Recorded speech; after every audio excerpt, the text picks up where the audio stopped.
সৃষ্টির পাগল তোমারই নাম, মানব সাজে স্বাক্ষরী নাম।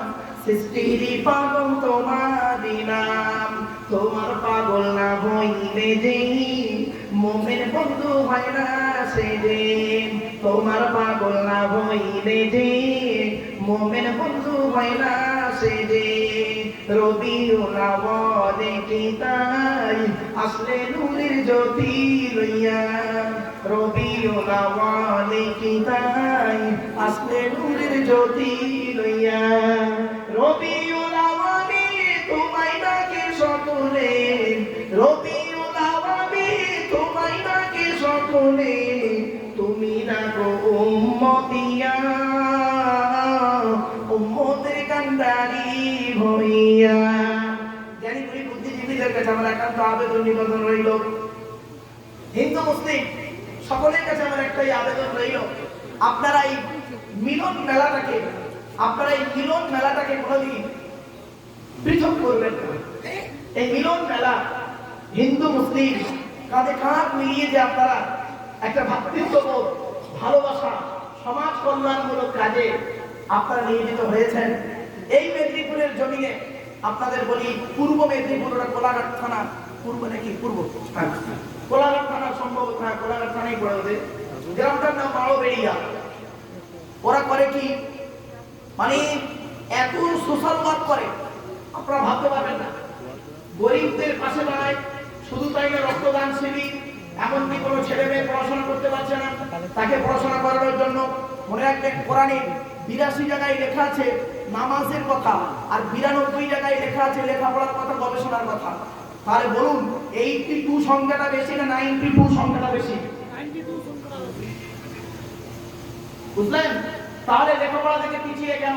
প্রফেট মুহাম্মদ সাল্লাল্লাহু আলাইহি ওয়াসাল্লাম বলেছেন, উতলুবুল ইলমা মিনাল মাহদি ইলাল লাহাদ, দোল্লা থেকে নিয়ে কবর পর্যন্ত লেখাপড়া শেখো। আমার বাপেরা, তাই আমি আপনাদেরকে অনুরোধ করে বলে যাচ্ছি, লেখাপড়া শিখুন আর সত্যিকারের শিক্ষা অর্জন করুন, সত্যিকারের শিক্ষা অর্জন করুন। আজকে আমরা প্রকৃত বিদ্যা অর্জন না করার ফলে কি হয়েছে জানেন? ওই ডিগ্রি দিয়েছি, কোন রকম এসএসসি এমএসসি দিয়ে হোক, বা ডব্লিউবিসিএস দিয়ে হোক, বা ঘুষ দিয়ে হোক, বা কোনো অ্যাঙ্গেল হোক, জবটা পেয়ে গেছি। এবার জবটাকে নিয়ে কি করছি? তাকে অপব্যবহার করছি। শুধু তাই নয়, আরো অনেক দিক দিয়ে বলছি। এজন্য প্রফেট মুহাম্মদ সাল্লাল্লাহু আলাইহি ওয়াসাল্লাম বলেছিলেন, পৃথিবী শুরু হয়েছে একদিন, এই পৃথিবী ধ্বংস হবে একদিন। তো পৃথিবী ধ্বংসের কয়েকটা লক্ষণ আজ আমি আপনাদেরকে বলছি, একটু দয়া করে শুনে নিন। এক নম্বর, প্রফেট মুহাম্মদ সাল্লাল্লাহু আলাইহি ওয়াসাল্লাম বলেছেন, পৃথিবী ধ্বংসের লক্ষণ হলো বিদ্যা সমাজ থেকে উঠে চলে যাবে। সত্যিকারের বিদ্যা উঠে চলে যাচ্ছে। মাধ্যমিক, উচ্চ মাধ্যমিক, বিএ পাস, এমএ পাস, আগে ভাবে মাস্টার, ডাক্তার, ইঞ্জিনিয়ার, প্রফেসর বেড়ে গেল। বুড়ো বুড়ি বাম্মার অনেকে ভাতও দেয় না, খবর হয় না, বৃদ্ধাশ্রমে বাম্মা আদি। কেমন সন্তান তুমি? নিজের বিবেককে প্রশ্ন করো। দুই নাম্বার, নবীজি বললেন, পৃথিবী ধ্বংসের লক্ষণ হলো ওয়ায়ুকসারুল জিনা, ব্যভিচার বেড়ে যাবে। ব্যভিচার বেড়ে যাবে। প্রকাশ্যে ব্যভিচার চলছে আর অপ্রকাশ্যে ব্যভিচার চলছে। খবরদার, এই যুবক ছেলেদেরকে বলে দিচ্ছি, হিন্দু মুসলিম যুবকদেরকে বলে যাচ্ছি, খবরদার তোমরা ব্যভিচার করো না, ব্যভিচার করো না। নারীদেরকেও বলে যাচ্ছি, ব্যভিচার থেকে দূরে সরে থাকো। কোরআনে বলা হয়েছে, ব্যভিচার করা খুব জঘন্য পাপ কাজ, ব্যভিচার করা হলো জঘন্য পাপ কাজ। সুতরাং তোমরা ব্যভিচার থেকে দূরে সরে থাকো। পারলে তোমরা বিবাহ করে নাও, বিবাহ করে নাও, ব্যভিচার করো না, অনুরোধ করে বলে যাচ্ছি। তিন নম্বরে নবীজি বলেছিলেন, প্রফেট মুহাম্মদ সাল্লাল্লাহু আলাইহি ওয়াসাল্লাম বলেছিলেন, পৃথিবী ধ্বংসের লক্ষণ দেখতে পাবে ওয়ায়ুকসারুশ শুরবুল খামা, মদ পান বেড়ে যাবে, মদ পান বেড়ে যাবে। আজকের মদের প্রভাব প্রসার বেড়ে গেছে খুব, ঠিক না বেটি? তবে বাংলা মদের কথা বলছি না, এখানে বাংলা মাল ভালো চলে না, কিন্তু বাংলা মাল বেশি চলে না, ইংলিশ মাল চলে। যা চলে ইংলিশ, হুইস্কি, কিংফিশার, ম্যাকডোনাল্ড, বেলা, ওয়াইন, রিডমিং, লক, ব্রাইন, এসব মদের নাম বললাম রে বাপ, যারা খায় তারা বুঝতে পারছে।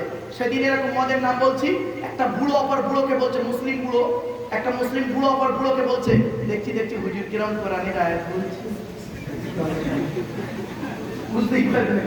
যাই হোক, তো সেজন্য আপনাদেরকে বলছি, মদ হলো হারাম। 3W সারা বিশ্ব ধ্বংস করে। এই www.com বলতে চাইনি। এক নম্বর W হলো ওয়েলথ, ধনসম্পদ। ধনসম্পদ আপনাকে ধ্বংসের পথে নিয়ে যায়, এটা মনে রাখবেন। এই জন্য ধনসম্পদ যদি আপনার থাকে, আপনি সঠিকভাবে সেটাকে সঠিক জায়গায় ব্যয় করুন, এই অনুরোধ আপনাদেরকে রেখে গেলাম। এবার আসছি 2 নম্বর W WINE, ওয়াইন মানে মদ, মদ মানুষকে ক্ষতি করে। 3 নাম্বার ডব্লিউ হলো, মা বোনেরা রাগ করবেন না, ওম্যান, নারী। নারী, নারী এমন একটা জাতি, কি বলবো, কোন মুহূর্তে কি করে ফেলবে বলা মুশকিল। খারাপ সেন্স নেবেন না, হয়তো কথাটা শুনতে খারাপ লাগলো, কিন্তু বাস্তব বাকি তো সারা বিশ্ব গবেষণা করে দেখেছে। এজন্য অনুরোধ করে বলছি, মা বোনেদেরকে বলছি, ব্যভিচার থেকে দূরে সরে থাকো, এবং শুধু তাই নয়, পাপ থেকে দূরে সরে থাকো, প্রকাশ্য পাপ অপ্রকাশ্য পাপ থেকে দূরে সরে থাকো। এরপরে নবী মুহাম্মদ সাল্লাল্লাহু আলাইহি ওয়াসাল্লাম বললেন, পৃথিবী ধ্বংসের লক্ষণ হলো